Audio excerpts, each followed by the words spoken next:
everyone, and welcome to our highlights show, day 2. I'm Nazi Paikidze, and I'm here with two grandmasters, Yasser, Seirawan, and Cristian, Chirila. Nazi, Yasser. We had a very exciting day again. We did indeed. Let's take a look at the current standings after round 2, and we'll start with junior girls. We have a sole leader, Rose Atwell. She has the perfect score, and then 3 players are chasing her: Ruyang Yang, Iris Mo, and Megan Paragua. In the juniors? In the juniors, we also have a sole leader, Andy Woodward, with perfect score. Abhimanyu Mishra, Kir Gazarian, Nico chasing, they're sharing second, half point behind him. And finally, in the seniors. The seniors, we don't have a sole leader yet. There's a 4-way tie. Larry Christensen, Grigory Kaidanov, Alexander Goldin, and Igor Novikov with 1.5 points. Seriously, it was a day of the juniors as of the 5 games, check this out, 4 were decisive, and even that game between Brewington and Sandeep could have been decisive as well. But the game that stood out was the game between Andy Woodward and Grayson, as Andy played an amazingly fine game to take a clear lead in the U.S. Junior Championships. Have a look. Ooh, Grayson did play a pretty bad move, but understandably so. It wasn't like knight to g4. Knight to g4. Andy kind of looked at the stars there. As well, rook takes d6. D6 plays itself. It's pretty much killing at this point. Yeah. Yeah, was played. Oops, that was my mouse slip. Takes. So 2 minor pieces, but the problem is, you're losing all your pawns. Yeah. Well, not just losing. I mean, it's like it's a 4 versus 2 majority where the 4 looks completely blocked. It's going to be 3 because after queen to g4, you have to go queen g6. Oh, is it? Then I get to pick up the pawn on c5. And it's going to be 2 very soon after. 2 versus 2. Yeah, because the knight has to move, and yeah. c4 and a4. And then bishop to d5 check, and boy, haven't I seen this party before? No, this is Andy. This is bad. This Andy is actually just losing right now. In complete cruise control at this moment. I think because we have a handshake. Andy Woodward goes 2 out of 2. Congratulations, Andy. And very confident wins, both of them. Yeah. It's all going well. Could you sell us whatever charm you have, and we'll buy it. It's going well. What's happening? Feels good. Yeah, I don't know. I guess I'm just getting a bit lucky. I mean, my opponents are playing well, but then there's just some moments where my opponents just blunder. So, yeah, so far I guess I just feel like a bit lucky. So. Impressive. But you have Cristian, you have a senior game that was really quite the Donnybrook as well. Absolutely. The reigning champion, Vladimir Akobian, and Alexander Shabalov, who makes the highlights for the 2nd day in a row. And at this point, with the black pieces, Shabalov pretty much trapped the knight on d7. It's very difficult to get it out. Well, Akobian finds a very creative way to try to get it out, but he's still completely losing.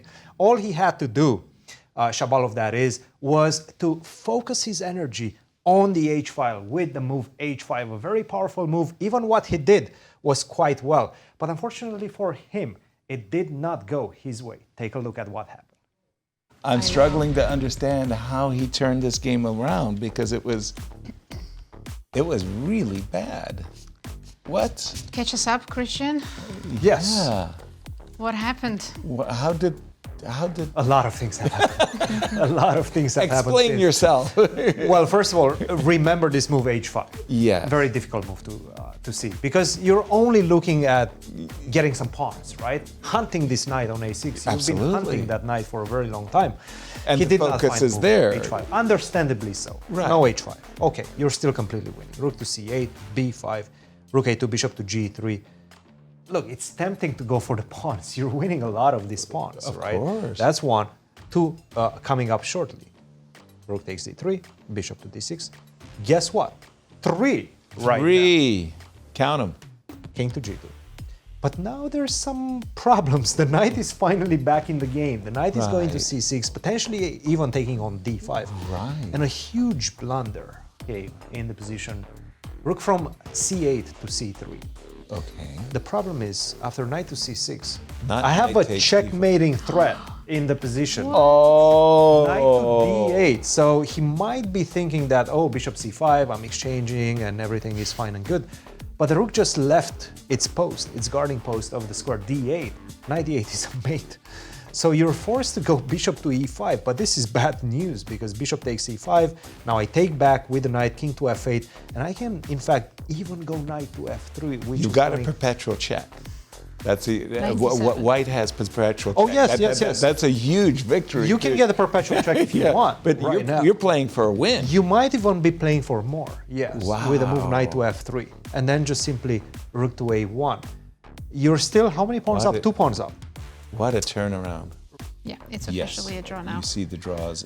I don't know. Vladimir Akobian survived. Whew, you know, sometime, Lady Luck just needs to be on your side.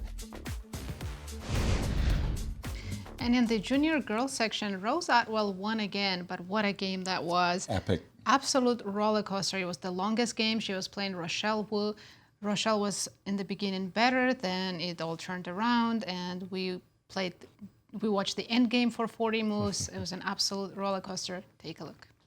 Just for those of you who are joining us late, we got a very nice opening fight between Rochelle and Rose. It was this London, and Rochelle came out of the opening with great attacking chances. She recaptured with a bishop on e5. Let me just show you this moment because it's actually, it's really a great learning moment. In this position, Rochelle Took with a bishop. took with the bishop, which makes a lot of sense, keeping the bishop open, but the diagonal open for the bishop. But what she had underestimated is that by leaving her bishop on the f4 square, she's supporting the pawn break g5. And the moment you show her, Rochelle, what do you think of this position compared to the one you got in the game? She'll go, oh my goodness, this is fantastic. I'm going to castle long, and I'm going to bring my rook to the g file. And Very one-sided attack. exactly. So she's going to regret missing that. As the game happened, it was a fight where kings were on opposite flanks, and the pawn sacrifice, a very enterprising pawn sacrifice by Rose, caused a Donnybrook. Everybody was mauling one another's king, and I guess the best way of saying it is that Rochelle was getting there first. She had it, but Rose fought and drove She found a counterplay. pieces back, and then it was just one blunder. There was one blunderful moment right here where Rose turned the game with this double exclam. Yeah, d4 was a beautiful Wow. move, and after that, she's completely dominating the position now. Exactly.